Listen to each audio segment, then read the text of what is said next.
Wait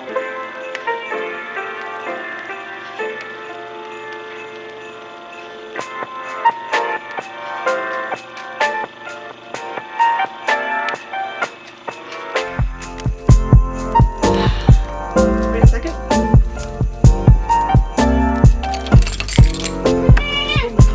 Yep.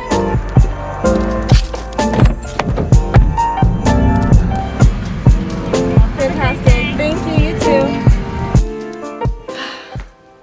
That's better. Hello everybody and welcome back to my channel. My name is Katie, otherwise known as the Vintage Academic. I am a junior transfer at UC Berkeley studying anthropology and archaeology, and today I am actually bringing you vintage related content. I have basically no idea how this video is going to go except for the fact that I decided I wanted to do a get ready with me and a Q&A at the same time, so I am going to be answering questions that you guys left me on Instagram while getting ready in vintage style and drinking my London fog. And if you're not already following me on Instagram, please do so that you guys can stay updated with more like day-to-day things, as well as like seeing my animals and participating in these kinds of Q&As when I post them. My handle is at The Vintage Academic, and I will leave a link in the description. So let's go ahead and get started. The first one is, what do you look for in a vintage outfit / piece when you're shopping? When it comes to vintage shopping, it is a little bit harder to find pieces that are bigger in my size because I am around a 30 to 32 inch waist. So if I'm being completely honest, the first thing that I look for is fit. It can be relatively difficult to find items that are actually in my size. So when I go vintage shopping, I actually take a tape measure with me so I can measure the waist to make sure that at least the waist fits, so that I'm not disappointed by finding really pretty pieces that just don't fit me. So the next thing that I look for when it comes to vintage pieces, especially at the stage I'm at in my wardrobe now, are things like staple pieces that I don't have yet, or pieces that would go with another item that would make an outfit. So I have a fairly extensive vintage wardrobe at this point, and if I'm being completely honest, my wardrobe is not 100% actual real vintage. It's mostly contemporary thrifted items from places like ThredUp and Goodwill. The few vintage pieces that I have are very precious to me, and I am convinced that I have what's called hyperhidrosis, which basically just means you're a very sweaty person. And I don't like to wear my vintage pieces knowing that I'm going to get them sweaty, which means you have to wash them, which can degrade them, so on and so forth. Anyways, I kind of got off topic. Some good staples that I would look for are things like button-down blouses, sweaters, sweater vests, circle skirts, A-line skirts, those things that don't necessarily have to be vintage, but if you can find them, give off a vintage vibe. The next question is, what inspires you? And that is a great question because I don't really have an answer to it, and now I feel a little bit on the spot because I should have thought of an answer to this before I filmed this video. I was going to say that like seeing other people's content inspires me, but if I'm being completely 100% honest, with my personality and the way I am about school and grades and things like that, watching other people make content actually just gives me anxiety because I'm sitting there watching TikToks and YouTube videos feeling like I should also be producing content, which is not a healthy mindset, but it's the truth. What inspires me? Spite. Are you serious? Spite? I do get pretty fired up out of spite.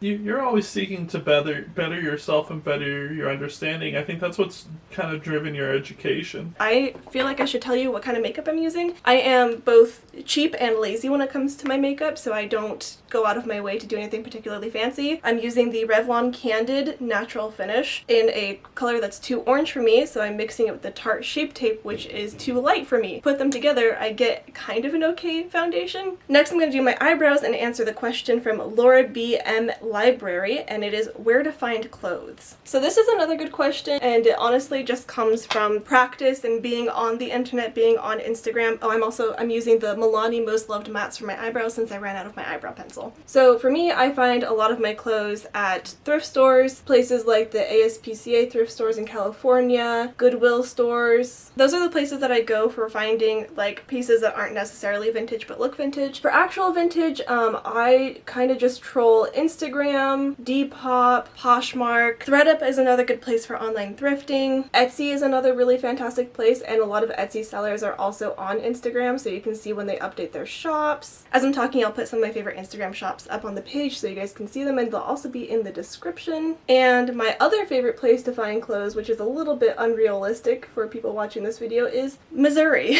So if you guys don't know, my boyfriend James, his family is from Missouri, so we go there to visit his family, and the farther away from the West Coast you get, the better the vintage shopping is, in my opinion. So whenever we are in Missouri, I always go and look at the vintage stores there. And here's a couple of pictures of my favorite pieces that I found in Missouri. The next question is how to deal with the fear of judgment. Also from Laura BM Library. I don't know what kind of judgment you mean, but like the truth of the matter is I don't really know either.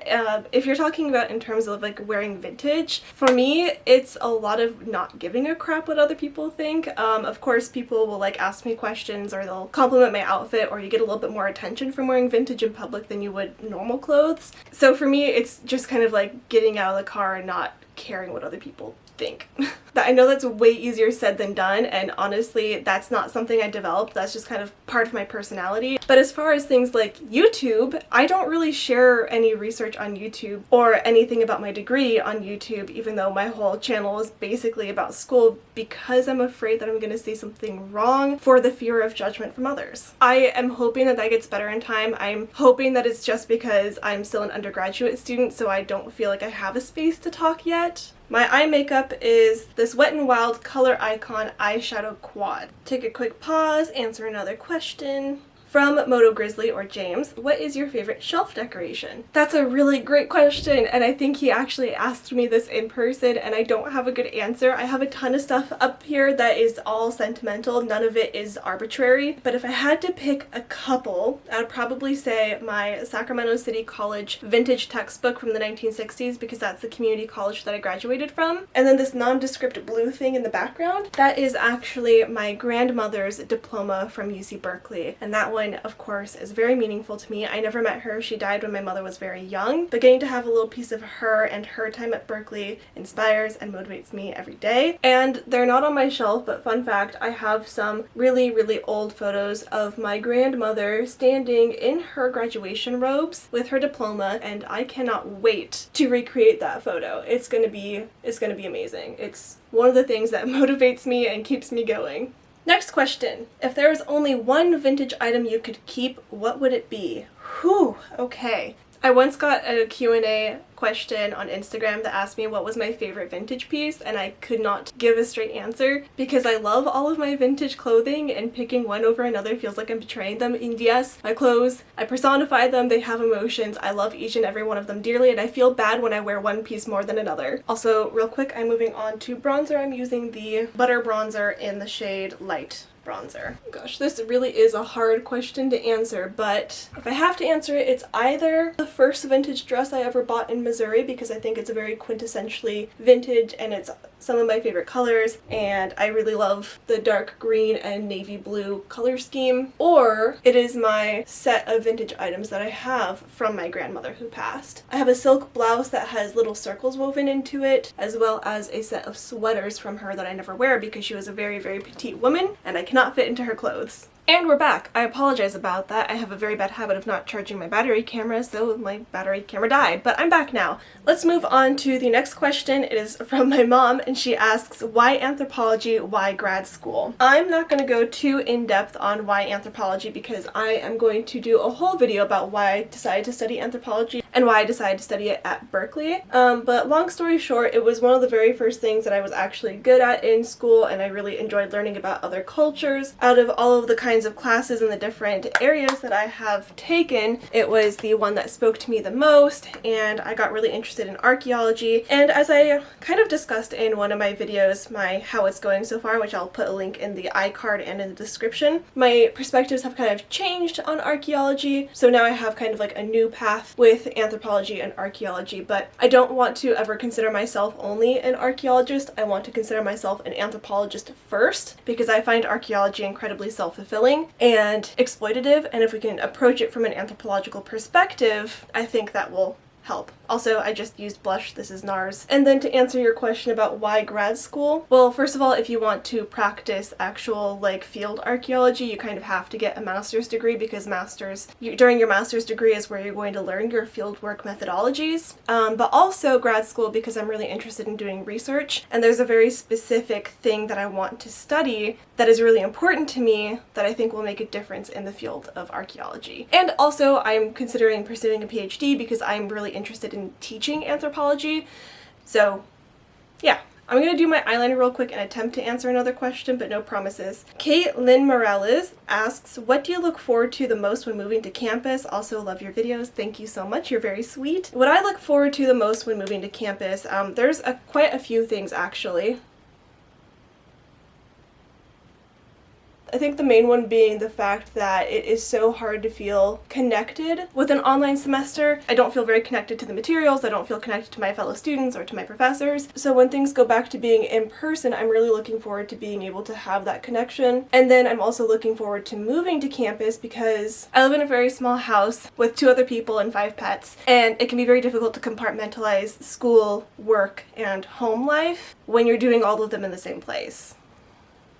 Okay, I finished my eyeliner and my mascara off camera so I could move on to doing my hair, but I use the NYX Epic Ink Liner. Best eyeliner I've ever used. Oh my gosh, I love it. Brush tip, and it has lasted me way longer than it was supposed to, so definitely recommend. And then the L'Oreal Lash Paradise. Anyways, I'm gonna move on to my hair while I answer the next question. The next question comes from Liliana Reads Books, and it is, what made you start dressing vintage? So if you guys don't know this about me, I used to cosplay, and I used to have a cosplay account. And as I started getting more serious about doing school, I didn't have very much time for cosplay, but I still had my Instagram account and I still liked to follow people and see what they were doing. And on my recommended or on my explore page, I actually came across a couple of people who were wearing vintage. At the same time, I was feeling pretty uninspired by my wardrobe because I had always spent all my money on cosplay and I didn't really like the clothes that I was wearing. I didn't feel like I had any particular style. So my mom bought me a book called The Curated Closet, which just kind of gives you a technique for looking at your clothes and figuring out what your style is. So the Curated Closet, at the same time as coming across vintage on Instagram, made me kind of curious and I wanted to try it. And that same year I was also going to a wedding in Missouri, and I figured what better time than now to purchase a vintage inspired dress to wear to the wedding. So I bought 2 reproduction dresses from Unique Vintage, one for the wedding and one to wear while we were out and about in Missouri. While we were in Missouri, I also went vintage shopping, bought my first vintage piece, and as I continued getting involved in the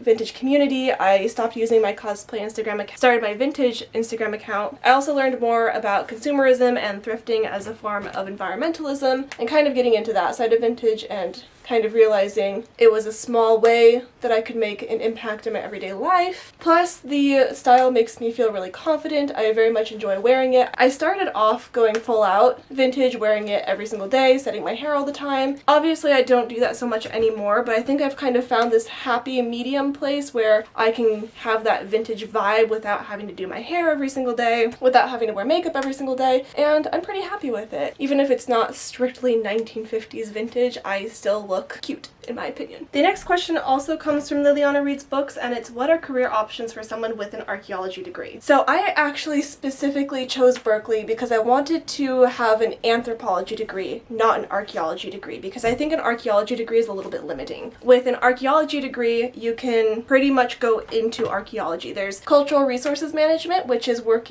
doing compliance archaeology for the federal government. Basically, the federal government says, we want to build something here. Archaeologists have to come in and make sure that there's nothing culturally significant. I have personal and moral problems with cultural resources management, but it is the most prolific and, I wouldn't say easy, but common job for archaeologists to have in North America. That being said, it can be difficult to get a position as a CRM archaeologist without having your master's degree. The other option is academic archaeology. You go on to pursue research. You can also be kind of like a resident archaeologist for certain archaeological sites that have become museums. That curl did not come out. It is still wet. We're gonna ignore it. It also kind of depends on what your interest is specifically in archaeology, because there's also other subsets of archaeology, so you can go into bioarchaeology, forensics archaeology. There's a lot of different options. Now time for the best part, which is to brush out the hair. My hair is entirely too long to set perfectly.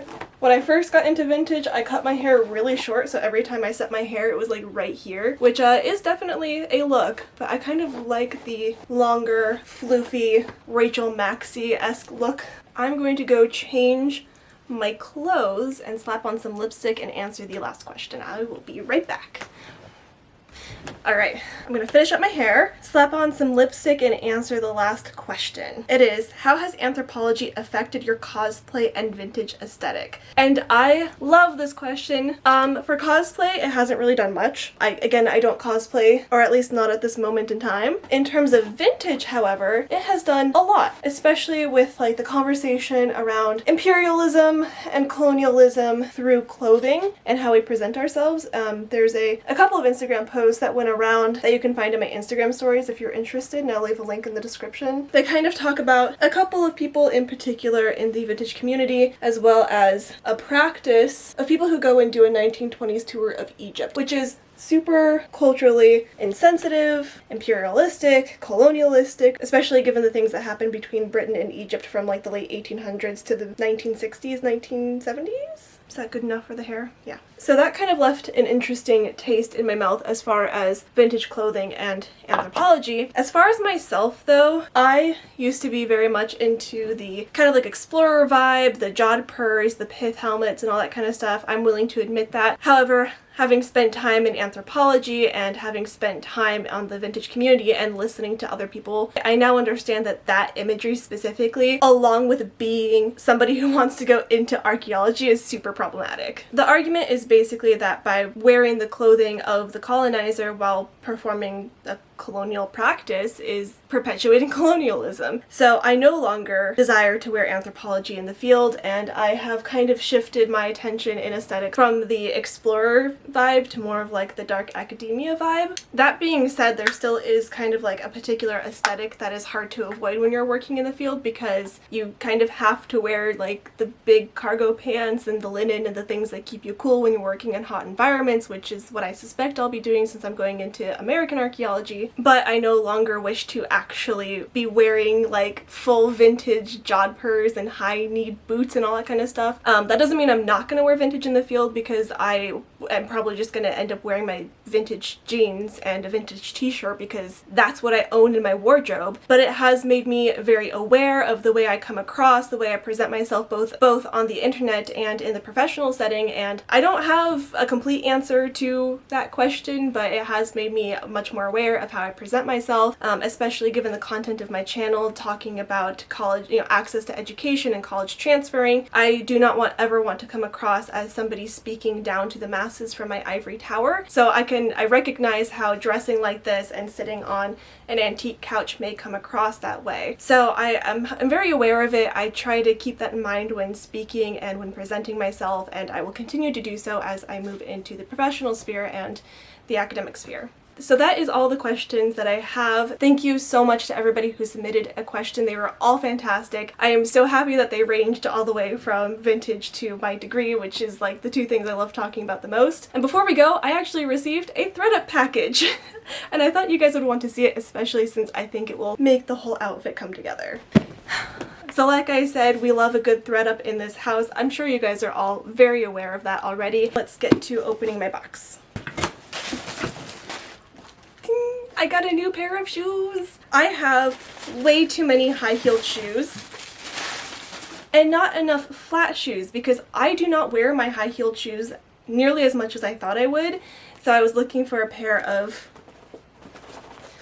flat shoes that gave off that vintage vibe, and the reason why I love thread-up is because these are handmade shoes that were like in the hundreds of dollars when they were originally purchased, and I got them for I think maybe $40. But let's try them on, shall we? I also have super wide feet. My feet are huge. I wear like a size 10, and my feet, like I said, are really wide, and thread-up tells you the width of the shoe when they list them. Ha!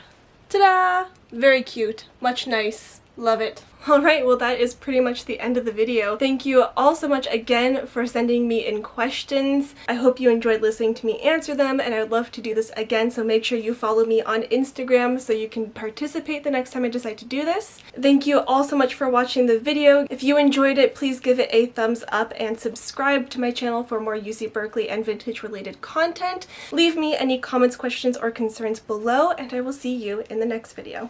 Bye!